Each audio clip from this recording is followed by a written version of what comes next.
The race to vaccinate hits overdrive, the big expansion in the city that aims to get more New Yorkers vaccinated. The weather has been a roller coaster, but we finally get a chance to slow down. I'll show you what to expect. Hitting the runway, the art from young creators being used to make some cool couture.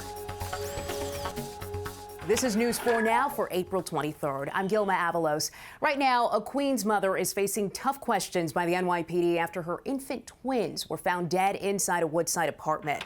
Police were called to the Woodside houses Thursday afternoon after a family member called 911 for a wellness check on the 6-week-old babies. They found the boy, named Dallas, and his sister Dakota, dead. Little Dallas appeared to have been stabbed in his crib. Dakota was found under the kitchen sink, wrapped in a blanket. Officers questioned the mother about the second baby, and she pointed towards the sink. Officers discovered a second child under the sink area, wrapped in a blanket. No charges have been filed. Police are still looking into the motive right now. A big boost in the race to vaccinate New Yorkers. All New York City-run sites will take walk-ins, no appointment needed. Mayor de Blasio made the big announcement this morning. For now, this is just at city-run sites, not state-run sites. Those ages 16 to 18 will get their Pfizer vaccine. 18 and older will get Moderna. And it comes the same day the city opened up a new vaccination site at the American Museum of Natural History. You'll be able to get the shot right under the 94-foot blue whale. No appointment necessary. Yesterday, the museum posted this video online showing the whale getting a giant Band-Aid. Nearly 10 million people in the tri-state are fully vaccinated. More than 30% of New Yorkers have gotten their shots. 31% of people in New Jersey and Connecticut. The number there is at nearly 34%. At least 6 protesters are under arrest. Police say they defaced the USS Maine monument in Central Park near Columbus Circle. Red paint was splattered all over the monument. There were also expletives sprayed, along with the words "Trans Lives Matter" and "Stonewall was a riot." The NYPD says vandalism is not part of a peaceful protest. More arrests could be coming. A $10 Broadway ticket has led to an $1,100 fine for a former city schools chancellor. The city's Conflicts of Interest Board imposed the fine on Richard Carranza after determining that he improperly used a Department of Education discount to obtain a Hamilton ticket for his wife in April 2019. In a statement, the DOE says it holds all of its employees to the highest possible ethical standard. We're told that Carranza has paid the fine. When I did see the baby come out first instinct was, oh my God. But we were able to undo it, heard that cry, and it was like, okay, we're good, we're good. It was like, just, hi baby, welcome. Firefighters and EMTs helped deliver a baby boy inside the living room of a Yonkers family home. Crews barely made it to the house in time. They say within minutes of mom's water breaking, the baby was crowning and they knew they were not going to make it to the hospital, so they jumped into action and prepared to deliver the baby right there. But there were some complications. The baby had the umbilical cord wrapped around his neck. Baby Anthony Rubin is now healthy and happy, and mom is doing great too. And some big news for comic book fans. New York Comic Con is returning in person to the Javits Center in October. Convention organizers say the event will still be at reduced capacity, and those who attend will also have to wear masks and take temperature checks. Organizers say such measures are subject to change along with state and local guidelines.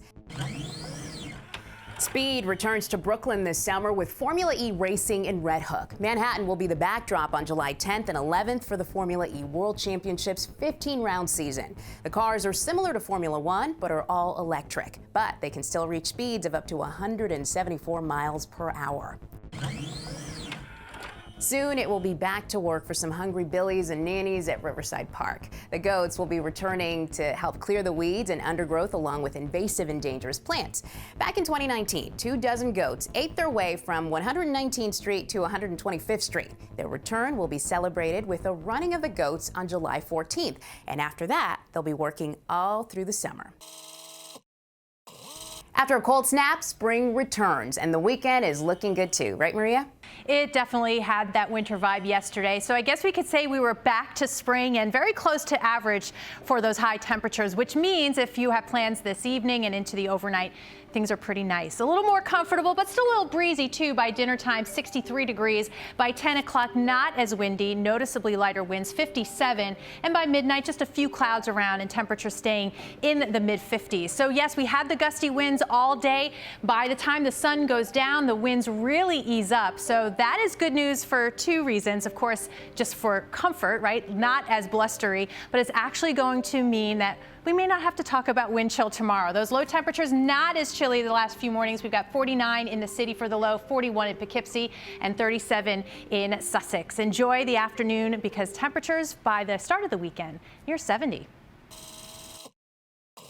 Now to a News 4 exclusive. It's called the Money Room, a secret location where the MTA sorts the stacks of cash it gets from your rides. Few cameras have been allowed inside the Money Room until now. At one time, the cash was transported on trains in secret tunnels, once inspiring a movie. News 4's Andrew Siff introduces us to the man in charge of the Money Room who's cashing out by retiring. It all adds up. Verified, counted, and sent to the bank. For Al Poutre, calling it a career after 3 decades on the job. You haven't seen me this much in 30 years, I know. As New York City Transit's chief revenue officer, he's a familiar face to bus and subway aficionados who learned the name of the system replacing the Metro card, Omni, from Poutre trying to coin a phrase. It's Omni time! It's Omni time! His signature style even inspired the Robert Blake character in the 1995 movie The Money Train. Nothing stops the money train. Nobody messes with my money train. In real life, he's made sure nobody messes with the Money Room, like the MTA's version of Fort Knox. This place was built around Federal Reserve standards, and pre-pandemic, we processed, over $1 billion a year here. News 4 got an exclusive look inside today, the secret location in Queens. The money arrives by armored truck from station Metro card machines and buses across the city.